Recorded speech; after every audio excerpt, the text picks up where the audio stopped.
Senior صحافی اور تجزیہ نگار جاوید چودھری کے مطابق حسین نواز کا کہنا تھا میاں صاحب چودھری نثار کی بہت عزت کرتے تھے، یہ انہیں خاندان حتیٰ کہ میاں شہباز شریف سے بھی زیادہ مقام دیتے تھے، لیکن چودھری صاحب نے اس محبت کا برہم نہیں رکھا۔ میاں نواز شریف 2016 میں علیل ہوئی آپریشن کے لیے لندن لائے گئے، آپریشن خراب ہو گیا، اللہ تعالیٰ نے ان کی جان بچا لی، لیکن یہ کمزور ہوتے چلے گئے۔ اس وقت یہ خبر اڑنے لگی میاں صاحب نے شہباز شریف کو وزیر اعظم بنا کر سیاست سے ریٹائرمنٹ کا فیصلہ کر لیا ہے۔ یہ اطلاع چودھری نثار تک پہنچی تو وہ مریم نواز کے پاس آئے اور نراز لہجے میں کہا، میاں شہباز شریف کو وزیر اعظم نہیں مانوں گا۔ ان کا کہنا تھا، میاں شہباز شریف سے زیادہ ڈیزرو کرتا ہوں، میرا تجربہ بھی زیادہ اور اسٹیبلشمنٹ کے ساتھ تعلقات بھی آئیڈیل ہیں، لہٰذا میرا حق بنتا ہے۔ ان کا دعویٰ تھا چودھری صاحب کی وجہ سے شریف خاندان کو ماضی میں کئی بار نقصان پہنچا۔ صدر غلام اسحاق خان کے ساتھ تعلقات بھی ان کی وجہ سے خراب ہوئی اور جنرل پرویز مشرف کے دل میں بھی انہی کی وجہ سے غلطی فہمیاں پیدا ہوئیں۔ یہ پاناما کیس کے دوران پنجاب ہاؤس میں اسٹیبلشمنٹ کے ساتھ اہم لوگوں سے بھی ملتے رہتے تھے۔ ڈان لیکس میں بھی ان کا کردار سمجھ سے بالا تار ہے اور انہوں نے دھرنے کے دوران عمران خان کو شہباد کا میسج بھی بھیجا تھا اور عمران خان نے یہ پیغام کئی صحافیوں کو دکھایا اور صحافیوں نے ہمیں بتایا۔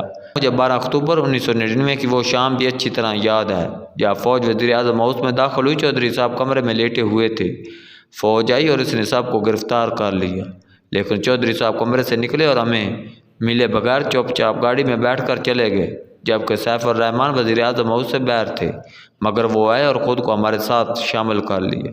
میں آج تک حیران ہوں چودھری نثار اس وقت ہمیں چھوڑ کر کیوں چلے گئے جب ہمیں ان کی ضرورت تھی، اور فوج نے بھی انہیں کیوں نہیں روکا۔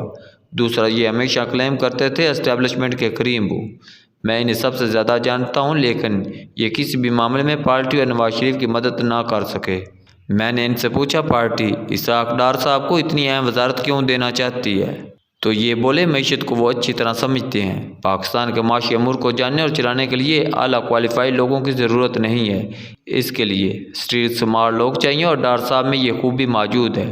یہ انتھک انسان ہے، یہ ماضی میں 24 گھنٹے دستیاب ہوتے تھے، یہ مارکیٹ کے پلرز کو بھی ذاتی طور پر جانتے ہیں، یہ ماضی میں بھی فون اٹھاتے تھے اور پلرز کو کہتے تھے، بھائی صاحب خیریت ہے، آپ کیا کرنا چاہتے ہیں، اور ساتھ ہی ہتھیار ڈال دیتے تھے۔ ہم مفتہ اسماعیل کے خلاف نہیں ہیں، لیکن یہ ڈار صاحب کی طرح لوگوں کو ذاتی طور پر نہیں جانتے، یہ ایک بڑے مارکیٹ پلر سے براہ راست بات کر کے اپنی بات نہیں منوا سکتے۔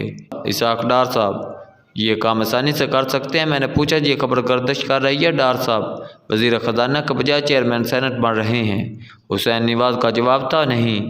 میں نے پوچھا، آپ اور حسن نواز کا کاروبار کیسا چل رہا ہے؟ حسین نواز کا جواب تھا، اللہ کا کرم ہے، لیکن ہمارے خلاف کمپین نے ہمارے بزنس کو بہت نقصان پہنچایا۔ سعودی عرب میں میری کمپنی کا آڈٹ بھی ہوا، سعودی اتھارٹیز کئی دن ہمارے دفتر اور فیکٹری میں رہی، لیکن الحمدللہ انہیں 1 ریال کی بھی گڑبڑ نہیں ملی۔ میرا خیال تھا جبکہ حسن نواز کا کاروبار بھی بری طرح متاثر ہوا۔ UK اور یورپ میں پراپرٹی کے بزنس بینکوں کے بغیر ممکن نہیں، اور بینک معمولی سے منفی پروپیگنڈے سے بھی بھاگ جاتے ہیں، جبکہ ہم مسلسل 8 برسوں سے منفی پروپیگنڈے کا شکار ہیں، لہٰذا آپ خود اندازہ کر لیجیے ہمارے بزنس کی صورتحال کیا ہوگی۔ بہرحال اس کے باوجود اللہ تعالیٰ کا لاکھ لاکھ کرم ہے، مجھے 2 مرتبہ میاں نواز شریف کے دفتر جانے کا اتفاق ہوا۔ مجھے محسوس ہوا پارٹی الیکشن کے بارے میں پر امید ہے، یہ مریم نواز کی کوششوں اور بھرپور جلسوں پر بھی خوش تھے، لیکن ان نتائج نے پارٹی کو حیران کر دیا۔ نتائج پارٹی کے لیے غیر متوقع تھے۔ میں نے بتایا، میرا خیال ہے اسٹیبلشمنٹ سیاسی امور میں 100% نیوٹرل ہو چکی ہے، یہ اب کسی کا بھی ساتھ نہیں دے گی، سیاسی فیصلے میدان اور گھوڑے کریں گے۔ آپ اگر اچھا الیکشن لڑیں گے تو آپ جیت جائیں گے، اور اگر غلطیاں کریں گے تو آپ ہار جائیں گے۔ میری ذاتی معلومات کے مطابق فوج نے یہ فیصلہ متفقہ طور پر کیا ہے اور اگلے 20 سال تک کی قیادت اس فیصلے سے آگاہ ہے۔ یہ لوگ خود کو اب صرف جغرافیائی سرحدوں اور دہشت گردی کے خلاف کارروائی تک محدود کر رہے ہیں۔ میاں صاحب اطمینان سے میری بات سنتے رہے۔ وہاں موجود ایک صاحب بولے، کیا اب 20 سال بعد سیاسی مداخلت ہوگی؟ میں نے ہنس کر جواب دیا، میں صرف اپنی معلومات شیئر کر رہا ہوں۔ میں نے عرض کیا، میری اوپر نیچے عمران خان، اسٹیبلشمنٹ اور آپ تینوں اہم کھلاڑیوں سے ملاقات ہوتی رہی ہے۔ میرا خیال ہے تینوں لیول پر احساس موجود ہے۔ عمران خان نے بھی کہا تھا، یہ فیصلہ ضروری ہے، ملک کس نے چلانا ہے، وزیر اعظم اگر بے اختیار ہوگا تو پھر ملک نہیں چل سکے گا۔ آپ بھی یہ کہہ رہے ہیں اور اسٹیبلشمنٹ کے لیول پر بھی یہی سوچا اور کہا جا رہا ہے۔ یہ بھی مانتے ہیں سیاست ہمارے بس کی بات نہیں، ہم اگر فوج کی عزت برقرار رکھنا چاہتے ہیں تو پھر ہمیں سیاست سے پرہیز کرنا ہوگا۔ سیاست دان جانے اور سیاست جانے، ہمیں ہر حکومت کو چپ چاپ مان لینا چاہیے اور ان کی جائز اور قانونی مدد کرنی چاہیے۔ ہمیں اب حکومتیں بنانے اور توڑنے کا کام نہیں کرنا چاہیے، لہذا میرا خیال ہے ملک میں گرینڈ ڈائیلاگ کا اب بہترین وقت آ چکا ہے۔ تمام سٹیک ہولڈرز کو بیٹھ کر اب فیصلہ کرنا چاہیے، ورنہ ہم فیصلے کرنے کے قابل نہیں رہیں گے۔ میاں صاحب نے خاموشی سے میری بات سن لی۔ ہمیں جس طرح عمران خان کی 2 خوبیوں کا اعتراف کرنا چاہیے، بالکل ہمیں اسی طرح میاں نواز شریف کی خوبیوں کو بھی تسلیم کرنا چاہیے۔ عمران خان گیو اپ نہیں کرتے، یہ ہارنے کے بعد بھی ہار نہیں مانتے، اور ان کی دوسری خوبی ان میں بے انتہا انرجی ہے۔ یہ توانائی سے بھرے ہوئے ضدی انسان ہے۔ بالکل اسی طرح اللہ تعالیٰ نے میاں نواز شریف کو توکل اور صبر کی نعمت سے نواز رکھا ہے۔ ان کا صبر لاجواب ہے، جب بڑے سے بڑا دکھ بھی برداشت کر جاتے ہیں اور اللہ جیسے بھی ہوں یہ توکل کا دامن ہاتھ سے نہیں جانے دیتے۔ شاید اسی لیے اللہ ان پر کرم کرتا ہے اور یہ بار بار پہلے سے زیادہ قوت کے ساتھ واپس آ جاتے ہیں۔ یہ اب چوتھی مرتبہ واپس آئے ہیں، گویا یہ واپسی سے انکار نہیں کر رہے ہیں۔